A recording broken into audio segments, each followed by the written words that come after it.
Welcome to Reddit Revenge Stories. Did you know over 90% of people watch these videos but don't subscribe? If you enjoy stories of justice and payback, make sure to hit that subscribe button. It really helps the channel grow. And don't forget to like the video if you're ready for today's story. Let's get to the story. I guess the best place to start is where I was before everything fell apart. Before I learned the truth about my wife, Ashley. My name's Mark Holden, and for most of my adult life, I believed I was a lucky man. Ashley and I had been together for nearly 10 years, married for 7. We lived in a quiet suburban neighborhood, nothing too flashy, just a modest home, with a white picket fence and a backyard big enough for barbecues and Sunday football games with the guys. From the outside looking in, people probably thought we were picture perfect. I worked as a logistics supervisor at a distribution company. It wasn't glamorous, but it paid well. And I had a solid team that respected me. Ashley ran a local event planning business. She had a real talent for turning even the simplest spaces into something special. Weddings, birthday parties, corporate galas, she did it all. I used to love watching her work, so focused and passionate. She had this spark in her eyes when she talked about her ideas, and I'd sit there nodding along, happy just to be part of her world. Looking back now, I realize there were signs. Subtle ones, the kind you brush off because you trust the person lying next to you every night. I remember how she started working later, claiming she had new clients or unexpected changes. She'd get home exhausted, sometimes too tired to talk, and I didn't question it. I figured she was just hustling to build her business. That's what good partners do, right? They support each other. It wasn't until I overheard a phone call that the first crack appeared. I came home early from work one Tuesday. A shipment was delayed, and rather than twiddle my thumbs at the office, I decided to surprise Ashley. Maybe grab some takeout and enjoy a quiet evening together. I stepped through the front door and heard her voice upstairs. She didn't hear me come in. The door was cracked open just enough for the words to filter through. "No, you don't have to say it like that. He's clueless, okay? He still thinks I'm swamped with work. Just stop worrying. I'll see you again soon." I stood there frozen, a cold weight settling in my chest. She hung up before I could make out anything more. I waited, trying to make sense of what I heard. Clueless? Was she talking about me? And who was on the other end of that call? When I walked into the bedroom, she acted normal, like nothing happened, gave me a smile and asked what I was doing home so early. I wanted to ask, to confront her, but the words caught in my throat. Maybe I didn't want to believe what I suspected. So instead I smiled back and lied. Told her there was a scheduling mix-up and I figured we could have dinner together. She agreed, gave me a quick kiss, and went downstairs. That night, everything she said felt like it was wrapped in another layer. I started noticing things, her phone always on silent, turned face down.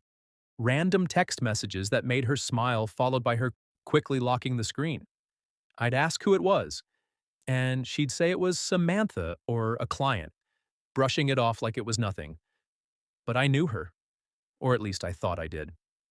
A few weeks later, I installed a small GPS tracker on her car. I hated myself for it, felt like some paranoid creep.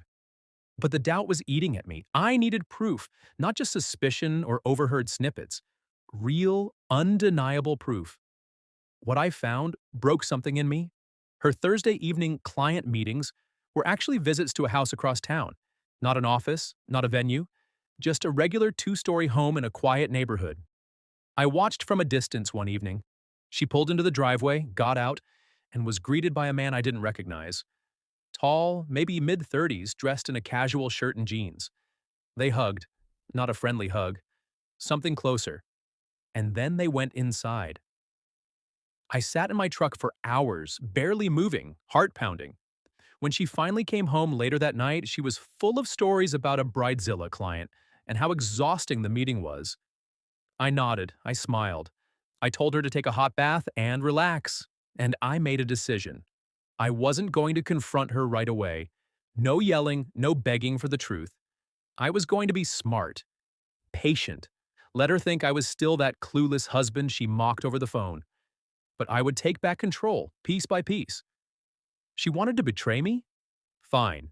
She'd learn that betrayal comes with consequences. I started gathering more evidence. I hired a private investigator.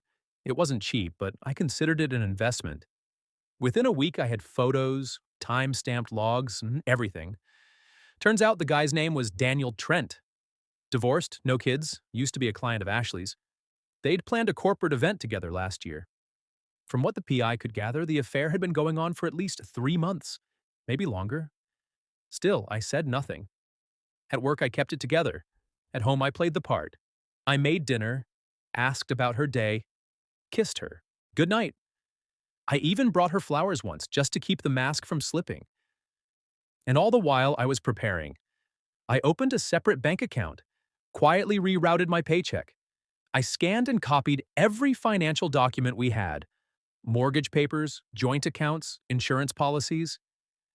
I started visiting a divorce attorney under the guise of lunch meetings. I even began recording some of our conversations when she didn't know. Not that I ever intended to use them, but it helped keep my mind sharp, focused. The worst part? I still loved her. That's what made it all so painful. I didn't just hate what she did, I hated that part of me still wanted her to look at me the way she used to come clean, to cry and say it was a mistake. But she never did. She acted like everything was fine, like our marriage was real. And maybe that's what cut deepest, knowing how easily she lied to me. Then, about a month after I discovered the affair, she asked if I'd be okay with her going on a weekend retreat with a few industry professionals. Some getaway at a cabin near the lake, supposedly for networking and creative reset. I played dumb and told her it sounded like a great idea. I even helped her pack. She kissed me goodbye that Friday morning, and I smiled. She didn't know I knew the cabin. She didn't know I'd already checked the reservation, under Daniel Trent's name. She didn't know I had planned everything that would come after. That weekend wasn't just her little escape. It was the beginning of the end. And I would make sure the ending would be hers to remember. Not with rage, not with shouting, but with precision, with planning, with the kind of revenge that leaves scars without ever lifting a hand. The cabin weekend gave me more than just time. It gave me opportunity. While she was off pretending to be someone else with someone else, I was home rewriting the story she thought she was still directing. I started by removing her access to our finances, quietly, methodically. I transferred enough of our joint savings into the account I'd opened under only my name, legally, transparently. Our attorney had already advised how to do this properly, since I was the primary contributor to those funds. I didn't touch what she had earned. I wasn't out to destroy her, at least not in the illegal sense. I just didn't want her to have control over anything that had come from my sweat and effort.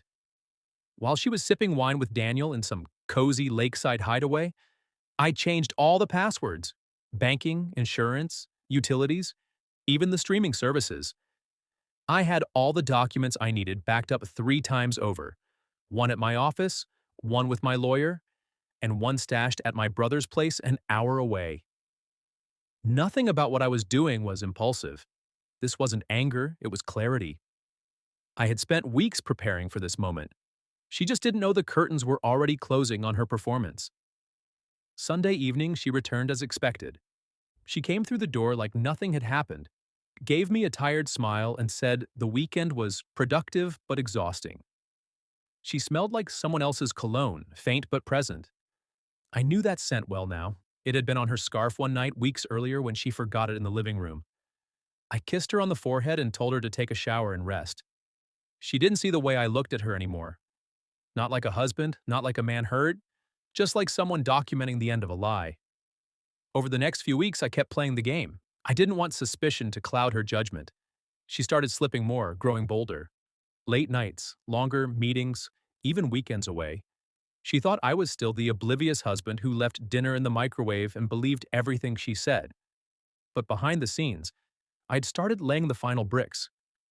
The next move was social. Ashley and I had mutual friends, mostly couples we met through her business or friends from her college days. I reached out to the ones I trusted, invited them over, spent time with their families. I didn't tell them the truth, not yet. I just rebuilt connections she had slowly severed over the years while she made everything about her world, her business, her choices. Then I spoke to her parents. That conversation was harder than I expected. I sat across from them at their kitchen table, a place where Ashley and I had shared holidays, birthdays, anniversaries. Her mom looked at me with concern the moment I walked in. She asked if Ashley was okay. I told them calmly, clearly, that I needed to tell them something. They didn't believe it at first. Denial, confusion, hurt.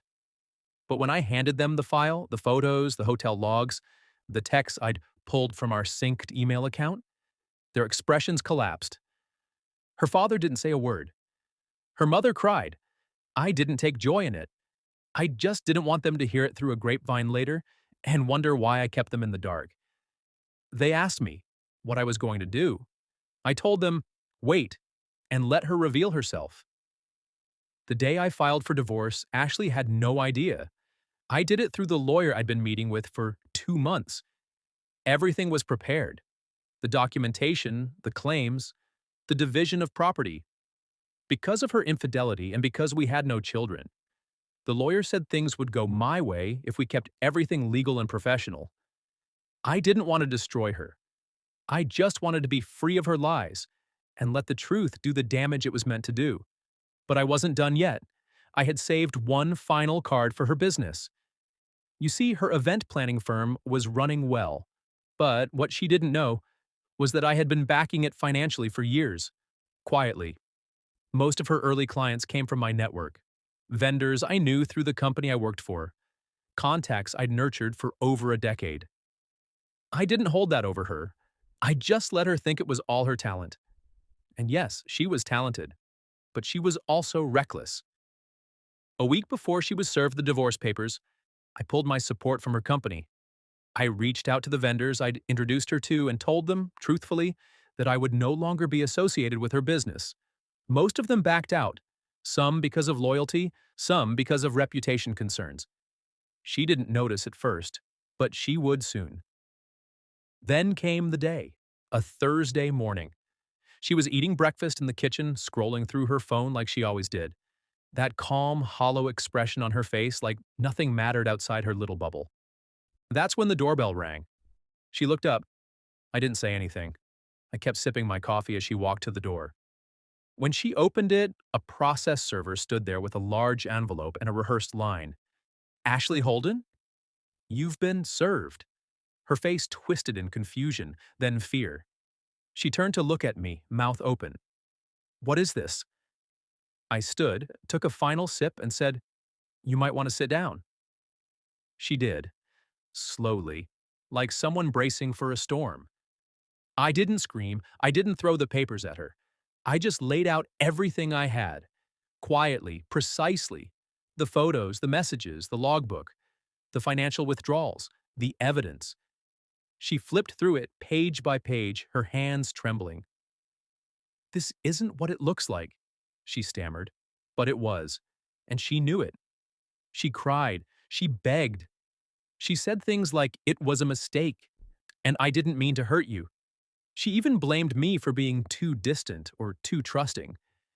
That was her defense, that I trusted her too much, that I gave her too much space. I let her talk. I didn't respond. I just watched her unravel. Then I stood up and said, You didn't just cheat on me. You disrespected everything we built. So now I'm just taking it all back. That was the last real conversation we had. In the weeks that followed, her world started caving in.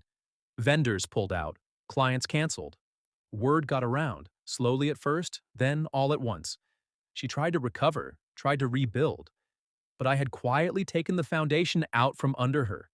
Not illegally, not maliciously, just honestly. I pulled back what was mine. Daniel? He didn't stick around. Once the fallout began, he vanished. Probably didn't want to be caught in the mess. I heard he moved states, started over. Ashley stayed in town. She tried to keep her business alive, but it wasn't the same. The sparkle she once had was gone. Not because I took it, because she gave it away piece by piece to someone who never valued it. As for me, I didn't celebrate. There were no parties or toasts, just peace. I'd spent so long waiting for the moment I could breathe again, and when it came, it wasn't dramatic or loud. It was just quiet, and it was everything I needed. 6 months passed. That might not sound like a long time, but when you've spent years drowning in betrayal, 6 months of calm feels like a lifetime. My mornings weren't haunted anymore. I didn't flinch at the sound of a late-night message or wonder where someone was when the clock struck midnight. The silence that once unnerved me became my companion. Peace was no longer a luxury, it was a habit. The divorce went through without resistance. I think, deep down, Ashley knew she had no defense. She didn't try to fight for assets. She didn't demand the house, she just signed the papers, quietly, defeated. She'd gone from the confident woman who used to command attention in every room to someone who avoided the grocery store out of fear she'd see someone who knew what she'd done. I won't lie, there were moments I still thought about her. Not with longing, but with disbelief. How did we get there? How did the woman I married become a stranger in disguise? But each time that doubt crept in, I reminded myself of the nights I waited up alone, the lies I smiled through, the loyalty I gave without return. Some wounds don't bleed, they just ache. And over time, even that dull ache began to fade. People in town talked, of course, that's what people do. Whispers in coffee shops, sideways glances at the gas station. Some pitied me, others judged her. But I never joined in. I didn't want her name in my mouth anymore. She had taken enough of my time. She didn't deserve the rest of my story, but karma had its own plans. It started with her business. After our separation, she tried to rebrand. She hired a new assistant, booked a couple of local events, tried to salvage what was left of her image. But something had changed. People remembered. Clients canceled before signing contracts. Venues hesitated to collaborate. No one wanted to be associated with a scandal that was still echoing through whispers and reputations. Her social media dried up. She went from hundreds of likes and curated posts to awkward silence. The polished perfection she used to present became empty. The image was shattered, and behind it was someone who didn't know who she was without an audience. One day, I bumped into one of her old friends, Melissa, at the hardware store. She used to be one of Ashley's closest confidants. Melissa pulled me aside and said, "She's not doing well. I don't think she realized how much she lost until it was gone." I didn't respond. I didn't feel sorry. I wasn't cruel about it, but I wasn't going to pretend like I owed her comfort. She made her choices. She wrote her consequences. But here's the twist. The real revenge didn't come from anything I did. It came from what I didn't do. I moved on, and I did it quietly. I didn't rush into anything. I didn't flaunt a new relationship or parade around like a man reborn. I just lived my life, authentically, fully. I reconnected with my family. I started working out again, traveling, even took up woodworking, a hobby I had shelved years ago because Ashley thought it was a waste of time. I met new people, good people, friends who didn't know me as Ashley's husband, but just as me. It felt like breathing clean air after being trapped in a smoke-filled room for far too long. Eventually, I did meet someone new. Not in the way movies portray it. Not some whirlwind romance with fireworks. Just slow, steady companionship. A woman named Claire. Thoughtful, strong, honest. We started as friends. She had been through her own betrayal years before, so she understood what healing really looks like. No judgment, no rush, just shared stories and time. Claire never asked about Ashley. She didn't have to. She saw me as who I was now, not who I had been with someone else. And that, more than anything, was what I'd been missing all those years. Someone who valued truth over image, consistency over performance. Word eventually reached Ashley. She found out about Claire through a mutual acquaintance. I know because one evening I received a message. Her name flashing on my phone for the first time in months. It was short. "I hope you're happy now." I stared at it for a long while. My thumb hovered over the screen. I could have said 1,000 things. I could have reminded her of the betrayal, the pain, the lies. I could have told her how her actions had sent me through hell, and how I'd rebuilt from the ashes. But I didn't. I just deleted the message and blocked her number. That was the final act. Not a confrontation, not a dramatic scene, just silence. That's what real revenge is. It's not screaming or slamming doors. It's not getting even. It's living better. It's showing the one who hurt you that they don't get to take your future just because they wasted your past. She wanted chaos. She wanted drama. She wanted an explosion. I gave her nothing. And in that nothing, I took back everything. There was one last thing I did, though. A personal closure. I visited the bench where Ashley and I had our first date. It was an old spot near the river, tucked behind a trail most people don't go down anymore. We used to go there on anniversaries, sometimes just to talk. I sat there for a while, let the breeze pass through, watched the sun paint the water gold. Then I stood up, whispered, "Thank you for the lessons," and walked away. Because that's all she was now. A lesson, not a regret, not a ghost, just a reminder of what I survived and who I became after.